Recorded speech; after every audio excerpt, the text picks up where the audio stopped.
Please like, subscribe and comment. TH. Green की स्वतंत्रता संबंधी अवधारणा। ग्रीन की स्वतंत्रता संबंधी अवधारणा से समझने से पहले हमें ग्रीन के राजनीतिक चिंतन का आधार समझना होगा।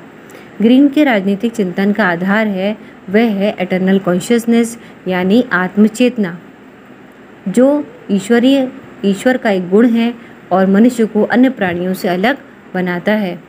ग्रीन का मानना है कि अन्य जो प्राणी हैं उनके अंदर केवल चेतना होती है, अर्थात उन्हें अपने सुख और दुखों का ज्ञान नहीं होता, लेकिन मनुष्य एक ऐसा प्राणी है जिसको अपने अनुभवों का सुख दुख का ज्ञान होता है।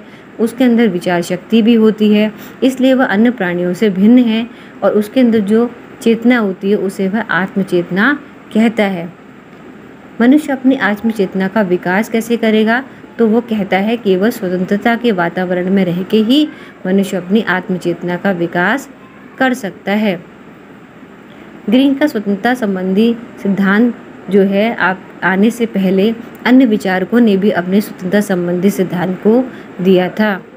जैसे कांट ने कहा था कि स्वतंत्रता का तात्पर्य है कि मनुष्य अपने नैतिक कर्तव्यों का पालन करे। हीगल जो आदर्शवादी चिंतक हैं उनका कहना था कि स्वतंत्रता केवल राज्य के कार्य करके, राज्य की सामाजिक कार्य करके ही प्राप्त की जा सकती है। ठीक है। जे.एस. मिल जो एक व्यक्तिवादी चिंतक थे, उन्होंने कहा कि स्वतंत्रता का तात्पर्य अपने इच्छा अनुसार कार्य करना है। जैसे व्यक्ति अपने घर में बैठ के चाहे शराब पिए, जुआ खेले, तो लेकिन वह क्या है, उसकी स्वतंत्रता है। लेकिन ग्रीन ने जो है स्वतंत्रता के सिद्धांत में आत्मचेतना को भी मिलाया। उसने कहा मनुष्य जो है शाश्वत चैतन्य का अंश है, इसलिए जो है वह जो है कभी गलत कार्य नहीं कर सकता। ग्रीन ने अपने स्वतंत्रता संबंधी सिद्धांत को दो भागों में बांटा है। पहला आंतरिक स्वतंत्रता, दूसरा बाह्य स्वतंत्रता। आंतरिक स्वतंत्रता का तात्पर्य है कि मनुष्य अपनी बुरी वृत्तियों को वश में करे और अपने आप को स्वतंत्र बनाए। बाह्य स्वतंत्रता का तात्पर्य है मनुष्य उन परिस्थितियों का निर्माण करे जिससे उसका विकास हो। लेकिन उन परिस्थितियों का निर्माण कौन करेगा, कैसे होगा? तो ग्रीन कहता है उन परिस्थितियों का निर्माण केवल राज्य के द्वारा होगा। और राज्य कैसे करेगा? जब वो व्यक्ति को अधिकार देगा। चेतना से राज्य की उत्पत्ति कैसी होती है, इसे हम ग्रीन के इस कथन से ज्ञात कर सकते हैं कि मानवीय चेतना स्वतंत्रता चाहती है, स्वतंत्रता के लिए अधिकार आवश्यक होते हैं और अधिकारों के संरक्षण के लिए राज्य आवश्यक है। ग्रीन की स्वतंत्रता का जो सिद्धांत है, जो अवधारणा है, वह एक है कि वह यह कहता है कि स्वतंत्रता एक सकारात्मक वस्तु है, जिसका अर्थ ऐसा कार्य करने की या सुविधाओं को उपभोग करने की स्वतंत्रता है जो कार्य करने या उपभोग करने योग्य है।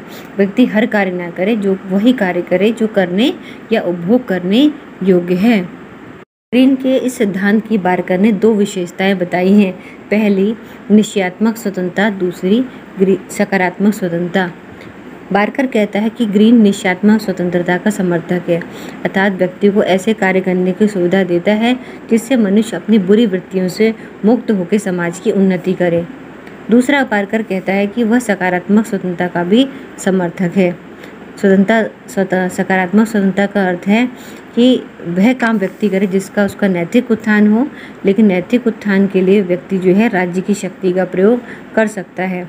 यानी राज्य के कार्य करने से व्यक्ति की स्वतंत्रता कम नहीं होगी, बल्कि अधिकार देने से जो है उन परिस्थितियों का निर्माण करने से उसकी स्वतंत्रता और अधिक बढ़ जाएगी।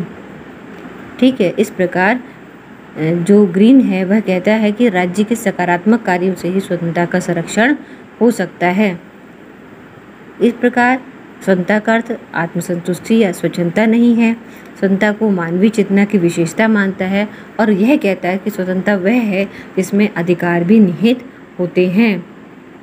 इस प्रकार कहा जा सकता है कि ग्रीन कांट से स्वतंत्रता का नैतिक स्वरूप ग्रहण करता है और हीगल से सामाजिक पहलू, और वो दोनों पक्षों को मिला के अपनी स्वतंत्रता संबंधी अवधारणा को गढ़ता है।